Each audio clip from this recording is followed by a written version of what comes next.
पावन धरती पर वापस स्वागत करते हैं।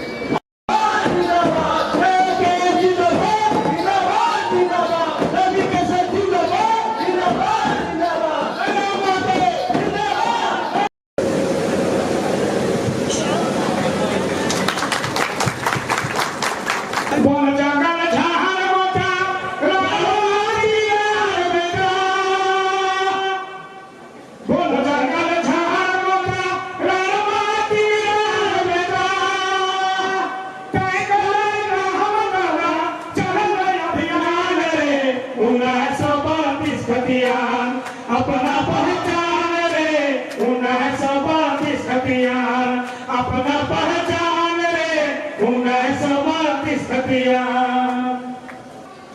अपन माटी अपन भाषा जागत है आशा, अभी नहीं तो कभी नहीं, अभी नहीं तो कभी नहीं, तनिक ध्यान रे 1932 हथियार।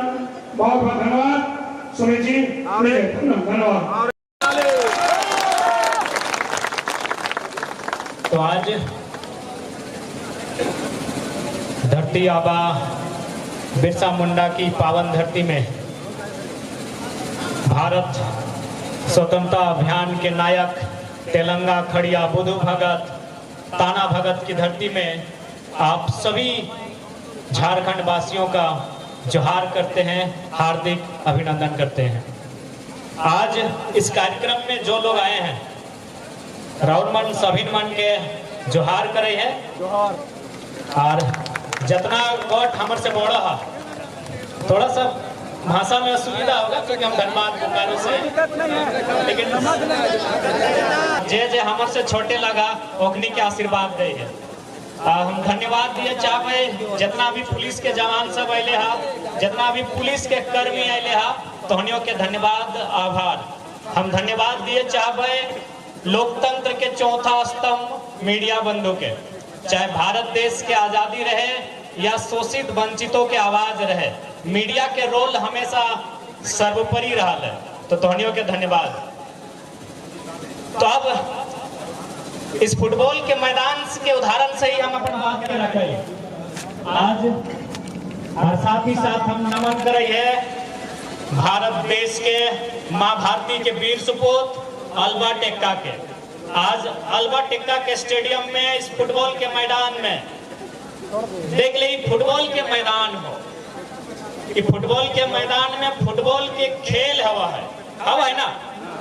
अब मान के चल फुटबॉल के खेल तो 90 मिनट हुआ है, लेकिन 10 मिनट के पेनल्टी भे जाए अगर मैच टाई हुआ है, यानी अगर 10 मिनट के पेनल्टी के खेल अगर खेलल जाए तो एक रूल बना है, एक नियम बना है, तब 10 मिनट के पेनल्टी के खेल हुआ है।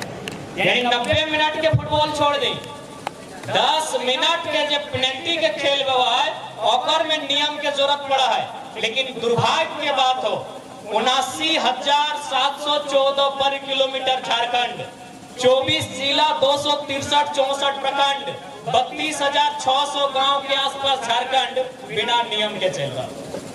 एक 10 मिनट के पेनल्टी के खेल, फुटबॉल के पेनल्टी 10 मिनट के व्यवहार नियम कानून से चला है, लेकिन 79,714 वर्ग किलोमीटर झारखंड, 32,600 गांव बिना नियम के चल रहा। इस राज्य के डोमिसाइल पॉलिसी नको, इस राज्य के स्थानीय नीति नको। आज 24 सालों का ये झारखंड राज्य 40% खनिज से लबालब भरा हुआ ये झारखंड राज्य, विश्व के मानचित्र में अमिट छाप रखने वाला ये झारखंड राज्य आज हर एक दृष्टिकोण से, हर एक इंडेक्स से, हर एक सूचकांक से पीछे के नंबर से अव्वल दर्जे पे आता है। शिक्षा की बात करें, स्वास्थ्य की बात करें, रोजगार की बात करें, आज हमारी इस राज्य की दशा आपके सामने। इसलिए आज हमारा कर्तव्य बनता है, इस राज्यवासी होने का हमारा ये कर्तव्य बनता है कि इस राज्य को एक सुंदर राज्य के रूप में परिवर्तन किया जाए, जिसकी सपना बिरसा भगवान ने, तेलंगा खड़िया ने, विनोद बाबू ने, गुरुजी ने और निर्मल दा ने देखने का काम किया था। हमारे पास कृषि के अलावे पर्यटन की सुविधा है, सड़क यातायात की सुविधा है, हमारे पास खनिजों की सुविधा है, हमारे पास कोयला, अभ्रक, यूरेनियम, लोहरदगा में बॉक्साइट, खूंटी में हीरा पन्ना, जमशेदपुर में लोहा, तमाम खनिज पदार्थ हमारे पास है। हमारे पास स्कोप की कोई कमी नहीं है। अगर कमी है तो जनता में और जनता के द्वारा चुने गए नेताओं में कमी है। जनता की कमी क्या है कि हम लोग अपना वोट 500 रुपए में सौदा करते हैं। हम लोग अपना वोट मांस, शराब में सौदा करते हैं। समझ पाएगा, हमें इस बात की तकलीफ है कि खून की उल्टियां बिरसा भगवान करेंगे, सीने में गोली निर्मल महतो खाएंगे और हरियाणा का व्यापारी अगर इस राज्य से मंत्री चुना जाएगा, हमें तकलीफ हो, हमें तकलीफ होगा। क्यों नहीं होगा बताइए? आज झारखंड मुक्ति मोर्चा कहती है हम आदिवासियों की पार्टी है, हम आदिवासियों के बारे में सोचते हैं, हम आदिवासियों की हितैषी हैं। तो एक बात बताइएगा, सुप्रियो भट्टाचार्य कौन है? क्या वो शिबू सोरेन गुरुजी के साथ आंदोलन किए थे? क्या उनके बदन पे लाठियां पड़ी हैं? पड़ी है भैया? गुरुजी ने लाठी खाई है, तमाम आंदोलनकारियों ने लाठियां खाई हैं, सुनील महतो ने गोली खाई है, बिरसा भगवान ने गोलियां खाई है, तेलंगा खड़िया ने गोली खाई है। सुप्रियो भट्टाचार्य कौन है? ये झारखंड मुक्ति मोर्चा से सवाल होना चाहिए और उनसे जवाब मांगना चाहिए कि सुप्रियो भट्टाचार्य ने आंदोलन कब किया था। ये पिंटू श्रीवास्तव कौन है? झारखंड मुक्ति मोर्चा को बनाने में इनका क्यों योगदान है? ये सवाल होना चाहिए। आज यहाँ से लोग विधायक चुने जाते हैं, सांसद चुने जाते हैं और चुने जाने के बाद रांची में फ्लैग, किसी का दिल्ली में फ्लैग। तो सबसे पहला बात तो उन्हीं से सवाल होता है जो लोग कहते हैं कि आदिवासी को बचाना है। यदि आदिवासी को बचाना है तो सबसे पहले जो विधायक, जो सिमडेगा के विधायक, गुमला के विधायक, कोलीबेरा के विधायक रांची में जाके जमीन खरीदे हैं, उन्हें बोलिए अगर आदिवासी को बचाना है तो सबसे पहले आप नियम को जानिए। झारखंड को समझना है तो झारखंड के नाम में ही झारखंड छुपा है। झाड़ यानी जंगल, जंगल यानी सारंडा का जंगल, झाड़ यानी पहाड़, पहाड़ यानी झुमरा का पहाड़, दलमा का पहाड़, पारसनाथ का पहाड़, लुगु बाबा का पहाड़। यानी झारखंड का झाड़ मतलब जंगल और पहाड़, और खंड यानी जमीन का टुकड़ा। बिरसा भगवान की लड़ाई जमीन के टुकड़े की लड़ाई थी कि लगान नहीं देंगे। तेलंगा खड़िया की लड़ाई जमीन के टुकड़े को बचाने की लड़ाई थी। यदि झारखंड को समझना है तो उसके नाम को समझिए। झाड़ यानी जंगल, पहाड़, और खंड यानी जमीन का टुकड़ा। इसी जमीन को बचाने के लिए अंग्रेजों ने हमें कानून दिया। संथाल परगना में दिया SPT act, Santhal Pargana tenancy act. छोटा नागपुर में दिया छोटा नागपुर टेनेंसी एक्ट, शॉर्ट में सीएनटी एक्ट। कोल्हान में दिया विल्किंसन एक्ट, विल्किंसन एक्ट 1837 में, सीएनटी एक्ट 1908 में, एसपीटी एक्ट 1949 में। तो जो विधायक गुमला से जाके रांची में जमीन खरीदे हैं वो खुद आदिवासी कानून को उल्लंघन कर रहे हैं, क्योंकि उसमें साफ साफ लिखा है एक आदिवासी का जमीन एक आदिवासी खरीदेगा और थाना क्षेत्र में। अब जिला से बाहर जाके कैसे खरीद लिए? माननीय मुख्यमंत्री, पहले आप बताइए ना, आप आदिवासी के हितैषी हैं तो पहले आप बताइए। आपका घर है रामगढ़ जिला के गोला प्रखंड के नेमरा गांव में। माननीय मुख्यमंत्री का घर कहाँ है मालूम है ना? रामगढ़ जिला गोला प्रखंड नेमरा गांव। जमीन कहाँ है? दुमका में। जमीन कहाँ है? धनबाद में। जमीन कहाँ है? बोकारो में। जमीन कहाँ है? रांची रामगढ़ में। हाय रे, आप आदिवासी की बात कैसे करेंगे? आप खुद सीएनटी कानून को नहीं मान रहे हैं तो जो बाहर से लोग आए हैं सीएनटी को मानेंगे? जब हमारा मुखिया नहीं मान रहा है, जब हमारा मुखिया डिसिप्लिन में नहीं है तो बाकी लोग डिसिप्लिन को मानेंगे। इसलिए जमीन बहुत इंपॉर्टेंट है। क्योंकि देख लीजिए, आज यहाँ बहुत सारे भाई आए हैं जो यही गुमला सिमडेगा के हैं। कोई दरोगा होंगे, कोई इंस्पेक्टर होंगे, कोई पुलिस होंगे, लेकिन नौकरी 30 साल की, नौकरी 40 साल की। उसके बाद ये भाई लोग, चचा लोग भी गारंटी नहीं लेंगे कि इनका बेटा इनके बदले पुलिस बनेगा ही। लेकिन अगर ये खेती करते हैं, इनके पास जमीन है, तो ये गारंटी लेंगे कि मेरे बाद मेरी आने वाली पीढ़ी इस जमीन में जोत कोड़ के अपना भरण पोषण करेगी। सबसे इम्पोर्टेंट जमीन होता है। झारखंड में सबसे इम्पोर्टेंट जमीन का कानून होना चाहिए। आपने बिल गेट्स का नाम सुना होगा। अंबानी अडानी से भी धनी आदमी। आज आप अंबानी का नाम सुने हैं, हाँ मोदी जी के रिश्तेदार लगते हैं। अंबानी अडानी का नाम आप सुने होंगे, उनसे भी धनी आदमी थे बिल गेट्स। माइक्रोसॉफ्ट के संस्थापक थे अमेरिका के। लेकिन आज मालूम है उन्होंने अपना जो पैसा है वो कहाँ इन्वेस्ट किया है? उन्होंने अपना पैसा मोबाइल में नहीं, बिजनेस में नहीं, उन्होंने अपना पैसा जमीन में इन्वेस्ट किया है। 1000 वर्ग किलोमीटर जमीन खरीदा है। 1000 वर्ग किलोमीटर जमीन यानी मोटा मोटी खूंटी जिला। खूंटी जिला। बिल गेट्स दुनिया का सबसे धनी आदमी कहाँ इन्वेस्ट कर रहा है? जमीन में। कितना जमीन लिया है? खूंटी जिला के बराबर 1000 वर्ग किलोमीटर जमीन लिया है। क्यों? सबको मालूम है कि मोबाइल चल संपत्ति है, ये गाड़ी चल संपत्ति है, ये पैसा चल संपत्ति है, ये सोना चांदी चल संपत्ति है। एक ही को संपत्ति है जिसको अचल कहते हैं, जमीन का टुकड़ा, जो कहीं नहीं जाएगा, जहां है वहीं रहेगा। एक ही संपत्ति है जो चोरी नहीं होगा, वो आपके जमीन का टुकड़ा है। इसीलिए बिल गेट्स ने 1000 वर्ग किलोमीटर जमीन खरीदा है अपने पैसों को इन्वेस्ट करके। यही है झारखंड। इसलिए अगर झारखंड को बचाना है, पहले यहाँ की जमीन को बचाना होगा। अगर यहाँ की जमीन को नहीं बचाएंगे, झारखंड कभी नहीं बचेगा। तमाम कॉर्पोरेट घरानों की नजर यहाँ की जमीन पर है, तमाम उद्योगपतियों की नजर यहाँ की जमीन पर है। इसीलिए आज वो लगातार सीओ के माध्यम से, तमाम जो भू पदाधिकारी हैं उनके माध्यम से जमीनों का हेर फेर करते हैं। कैसा हेर फेर करते हैं कि आपकी जमीन को पंजी 2 में चढ़ा देते हैं, आपके मोटेशन में रोक के रख दिया जाता है, आपका ऑनलाइन पर्चा नहीं काटा जाता है।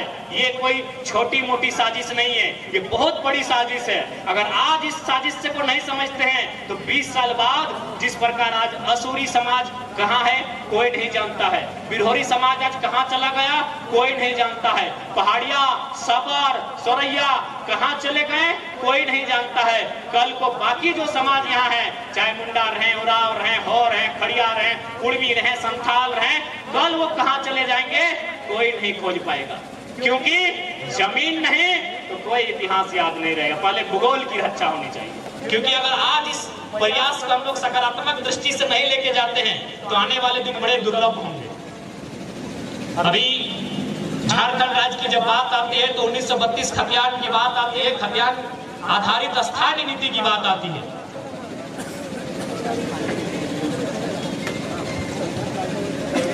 बिल्कुल हम ठेठ भाषा में समझाते हैं कि खतियान आधारित स्थानीय नीति से फायदा क्या होगा। जमीन में उगाते हैं फसल और उस फसल को बचाने के लिए चाहिए भोरना, 3 चीज। तो झारखंड एक जमीन है, साहेबगंज से लेके गढ़वा तक, गढ़वा के सिमडेगा होते हुए जमशेदपुर तक, जमशेदपुर से धनबाद होते हुए पाकुड़ गोड्डा तक, इसे मान लेते हैं एक जमीन यानी खेत मान लेते हैं, एक बारी मान लेते हैं। और फसल, चूंकि इसमें उगता है फसल, तो फसल का मतलब यहाँ जो नौकरियां हैं, यहाँ जो खनिज संपदा है, यानी जो आय इनकम का जो स्रोत है उसको हम लोग फसल मान लेते हैं। यानी हमारे पास जमीन है, फसल है, क्या नहीं है घोरना, यहाँ घोरना नहीं है। घोरना नहीं रहने के कारण चोर गोरू लेरू सब आते हैं, चलते हैं, वापस चले जाते हैं। झारखंड में क्या नहीं है? घोरना नहीं है। खेत है, खेत में फसल भी है, लेकिन घोरना बाउंड्री नहीं है। इसीलिए यूपी, बिहार, बंगाल, गुजरात, हरियाणा, महाराष्ट्र के बैल आते हैं चोरी करने के लिए, हमारी फसल को खाते हैं और चले जाते हैं। इसका मतलब है हमारी नौकरियों को फर्जी सर्टिफिकेट बना के हड़प लेते हैं। 10 लाख 15 लाख घूस दे के हमारी नौकरियों को हड़प लेते हैं। यही स्थानीय नीति। ज्यादा लंबा समझने की आवश्यकता नहीं है, 3 चीजों के उदाहरण से समझ जाइए। फसल, घोरना और बारी। बारी हमारे पास है, फसल भी हो रहा है, घोरना नहीं है। इसीलिए हमारी बारी, फसल हमारा और खा कोई और रहा है। तो भाषा, बहुत सारे पढ़े लिखे लोगों ने कहा कि भाषा से फायदा क्या होगा।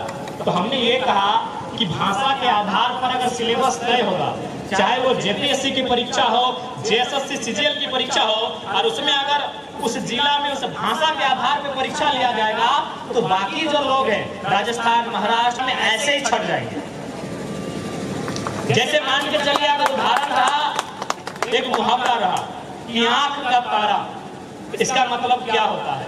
ये सभी जानते हैं कि आंख का तारा का मतलब क्या होता है। बिहार के स्टूडेंट भी सही टिक करेंगे, बंगाल के स्टूडेंट भी सही टिक करेंगे, उत्तर प्रदेश और मध्य प्रदेश के स्टूडेंट भी सही टिक करेंगे कि आंख का तारा का मतलब क्या होता है। लेकिन यही यदि हमारी क्षेत्रीय भाषा में होता, जैसे हमारे धनबाद बोकारो में कहावत है कि पकड़ करे हाथ करे करे हाथ, ना असम के लोग समझेंगे, ना राजस्थान के लोग समझेंगे, ना बिहार बंगाल के लोग समझेंगे। तो भले परीक्षा में बैठेंगे लेकिन भाषा को नहीं समझेंगे। उड़ीसा में यही होता है, सारी प्रक्रिया पूरी होने के बाद इंटरव्यू का लेटर उड़िया भाषा में भेज देता है। गुजरात में हमारे एक दोस्त के साथ यही हुआ था, सारी प्रक्रिया पूरी होने के बाद गुजराती भाषा में उनको इंटरव्यू का लेटर भेज दिया गया था। ना वो समझ पाया, ना गुजरात कभी इंटरव्यू देने के लिए जा सका। उसके बाद अगर लोग चीजों को पढ़ाया जाएगा, अभी जो हाल फिलहाल का जेपीएससी हुआ था उसमें एक सवाल पूछा गया था कि सेंद्रा किसे कहते हैं। हमें लगता है कि जो लोग कभी कोचिंग में नहीं गए हैं उनको भी मालूम है कि सेंद्रा एक शिकार प्रथा है जो आदिवासी समाज के लोग जंगल में जाके करते हैं। यानी अगर हमारी भाषा में परीक्षा होगा तो सहूलियत हमें होगी, यानी झारखंड को आज अपनी लोकेलिटी के लिए कट्टर होना होगा, नहीं तो इसी प्रकार हमारे हिस्सों के बाकी लोग दबाव डालेंगे, हमारे अधिकार को लेने का काम करेंगे। अब देखिए बहुत सारे लोग ये आरोप लगाते हैं कि नहीं ये लड़का बाहरी भीतरी की बात करता है। देखिए बाहरी भीतरी की कोई बात नहीं है, विषय को समझिए। बंगाल प्रेसिडेंसी में जब हम थे 4 राज्य साथ हुआ करते थे, बंगाल, बिहार, उड़ीसा, झारखंड। आज अगर बंगाल की बात करें तो 1912 में बिहार अलग हुआ, 1936 या 38 में उड़ीसा अलग हुआ। 36 या 38 है, 36 में ना, हाँ 36 में उड़ीसा अलग हुआ और 2000 में झारखंड। आज बंगाल यानी बड़ा भाई, बंगाल के पास 88,000 वर्ग किलोमीटर का जमीन है, 88,000। उसके बाद बिहार 1912 में बिहार के पास 94,000 वर्ग किलोमीटर का जमीन है। 1936 में उड़ीसा के पास 1,55,000 वर्ग किलोमीटर का जमीन है और हमारे पास 79,000, यानी सबसे कम हमारे पास है। तो एक बात बताइए कि हमारे लोगों ने कभी बिहार की राजधानी पटना, बंगाल की राजधानी कलकत्ता, उड़ीसा की राजधानी भुवनेश्वर में 1 इंच जमीन का कब्जा किया है? बस यही तो मुद्दा है भाई। हम तो बोल रहे हैं कि हम लोग चारों भाई हैं, हमने आपकी बंटवारे के बाद आपको 1 इंच जमीन पे गड़ा नजर गड़ाया नहीं और आपने पूरा रांची पे कब्जा कर लिया। जाके देखिए, मोबाइल खराब बारी गिरने की कोई लड़ाई नहीं है, विषय को समझिए। बंटवारा होने के बाद हम कभी बंगाल की सीमा में नहीं गए कि हम आपका छोटा भाई झारखंड है, हमको हिस्सा दीजिए। नहीं, हिस्सा हो चुका है। बंगाल वासियों को मुबारक है। हम कभी बिहार की सीमा में नहीं गए कि हम आपका छोटा भाई झारखंड है, हमको कुछ हिस्सा दीजिए। बिहार वासियों को मुबारक है। हम कभी उड़ीसा की सीमा में नहीं गए कि झारखंड आपका छोटा भाई है, कुछ हिस्सा दीजिए। उड़ीसा वासियों को मुबारक है। तो भैया झारखंड वासियों का रहने दिए ना, काहे डाका डाल रहे हैं? सिंपल सा बात है, काहे डाका डाल रहे हैं? आप हमारे बड़े भाई हैं, बंगाल हमारा बड़ा भाई है, बिहार हमारा मंझला भाई है, उड़ीसा हमारा संजला भाई है, हम छोटा भाई है। हम आपके भूभाग में नजर नहीं गाड़ते हैं। जब सदी है हाल क्रांति की, जब सदी है हाल क्रांति की, माओ ने बेटों की बोलियां दी हैं, क्रांति ने एक सर मांगा है, हमने भर भर के झोलियां दी हैं, हमने भर भर के झोलियां दी। ये राज्य हमें ऐसा नहीं मिला। पुनः अपनी बातों को विराम देने से पहले मैं धन्यवाद देना चाहूंगा सिमडेगा इकाई के तमाम हमारे साथियों का, तमाम हमारे पदाधिकारियों का, तमाम सदस्यों का। हम धन्यवाद देना चाहेंगे आवाम का, हम जनता के देश में जनता का धन्यवाद देना चाहेंगे। भारत देश of the people, by the people, for the people. जनता को जनता के लिए, जनता के द्वारा जाना जाता है। इसलिए हम धन्यवाद देंगे जनता जनार्दन का, जो आशीर्वाद देने के लिए सुदूर गांवों से चलकर अल्बर्टक्का मैदान में आए हैं। मैं उनका धन्यवाद देना चाहूंगा, मैं उन्हें नमस्कार आदाब पेश करना चाहूंगा, मैं उन्हें जोहार करना चाहूंगा। मैं धन्यवाद देना चाहूंगा लोकतंत्र के चौथे स्तंभ, जो हमेशा शोषित वंचितों की आवाज बनते हैं। जब एक आम आदमी विधायक से ठुकराया जाता है, कार्यपालिका से ठुकराया जाता है, तो मीडिया उसकी आवाज बनकर सामने आती है। मैं धन्यवाद देना चाहूंगा लोकतंत्र के चौथे स्तंभ तमाम मीडियाओं का। मैं धन्यवाद देना चाहूंगा तमाम जो वर्दीधारी हमारे भाई हैं, भले ये सरकार के अधीन है, ये बंधे हमें सिस्टम से, लेकिन इनके अंदर भी एक क्रांति है। ये ड्यूटी से बंधे हैं, ये मजबूर हैं, इसीलिए आज चुपचाप सुन रहे हैं। इनका बस चले तो ये लाठी नहीं, उस लाठी को गुलगुलान बनाकर, गांधी बनकर, बिरसा बनकर आगे आएंगे। लेकिन ये मजबूर हैं, ये हमारे पुलिस के जवान मजबूर हैं, ये सरकार के कर्मचारी हैं, इसीलिए मजबूर हैं। ये महाराष्ट्र किसका है? मराठियों का। ये महाराष्ट्र किसका है? मराठियों का। बंगाल किसका है? बंगालियों का। गुजरात किसका है? गुजरातियों का। असम किसका है? असमियों का। बिहार किसका है? बिहारियों का। झारखंड की सबके बाप के लगे बताओ तो। बिल्कुल ना। लगे कि बताओ तो। ना ना ना ना अपने बिल्कुल। बाप दादा के लगे। जय झारखंड, जोहार।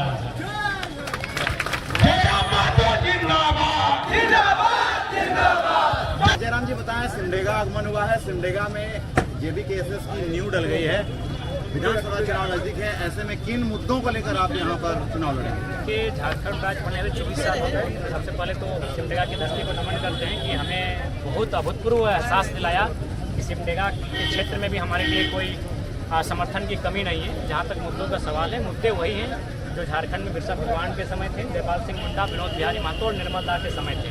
वही मुद्दे हैं इन जमीनों को सुरक्षित करने की। नहीं तो इसी प्रकार जो चालाक धूर्त किस्म के लोग हैं वो किसी प्रदेशों से आएंगे, किसी देश से आएंगे, हमारी ज़मीनों को लूट कर चले जाएंगे नहीं, उस हमारी ज़मीनों को अधिग्रहित कर लेंगे। तो वही समस्याएं हैं। CNTSPT की कानूनें हैं, विल्किंसन रूल है, लेकिन आज भी धड़ल्ले से हमारी आदिवासी मूलवासियों की ज़मीनों का हड़प किया जा रहा है। उसे रोकथाम करना हमारा मुद्दा रहेगा। आज कोई भी राज्य बनता है तो सबसे पहले एक पॉलिसी बनती है कि इस राज्य का मूल निवासी कौन होगा। बिहार रहे, बंगाल रहे, उड़ीसा रहे, छत्तीसगढ़ रहे, या फिर तेलंगाना, तमिलनाडु या कर्नाटक रहे, या महाराष्ट्र रहे, या गुजरात रहे। लेकिन इस राज्य की एक डोमिसाइल पॉलिसी नहीं होने के कारण आज इस राज्य में लोग आकलन नहीं कर पा रहे हैं कि इस राज्य के मूलवासियों के अधिकार लेकर कौन जा रहा है। तो स्थानीय नीति हमारा मुद्दा रहेगा। चूँकि ये राज्य किसानों का प्रदेश है, एक बेहतर कृषि नीति हमारा मुद्दा रहेगा। छात्र लगातार सड़कों पर आकर आंदोलन कर रहे हैं, अपने बदन पे लाठियां भांज रहे हैं, तो एक नियोजन नीति हमारा बेहतर मुद्दा रहेगा। इस राज्य में जो पारा कर्मी हैं, चाहे पारा शिक्षक हैं, आंगनबाड़ी की सेविका हैं, रसोइयां हैं, तमाम जो स्वयंसेवक हैं, उनके मुद्दे को कैसे अस्थायी किया जाए, उनके मुद्दे को कैसे समाधान किया जाएगा, ये हमारा मुद्दा रहेगा।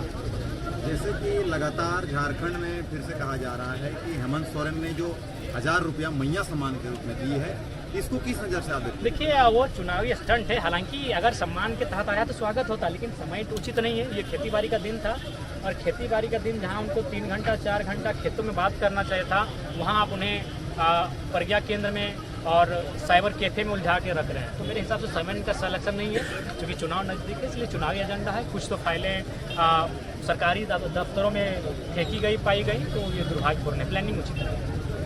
एक अंतिम सवाल, सिमडेगा की आवाम और सिमडेगा के युवाओं को क्या संदेश देना चाहिए? ये सिमडेगा की आवाम और युवाओं को यही संदेश देना चाहेंगे कि सिमडेगा भी एक खेतीहर कृषि प्रधान राज्य का एक जिला है, और यहाँ भी बहुत सारे विकल्प के रास्ते हैं। बशर्ते अगर बेहतर नेतृत्व आए तो विकल्प के रास्ते बनेंगे। यहाँ से जो लोग चुन के जाते हैं वे लोग कहीं ना कहीं अकुत संपत्ति जमा करने के कारण जेलों में भी बंद हो जाते हैं, उन पर CBI ED तक का प्रेशर बन जाता है। तो इसलिए ईमानदार पॉलिटिक्स की आवश्यकता है।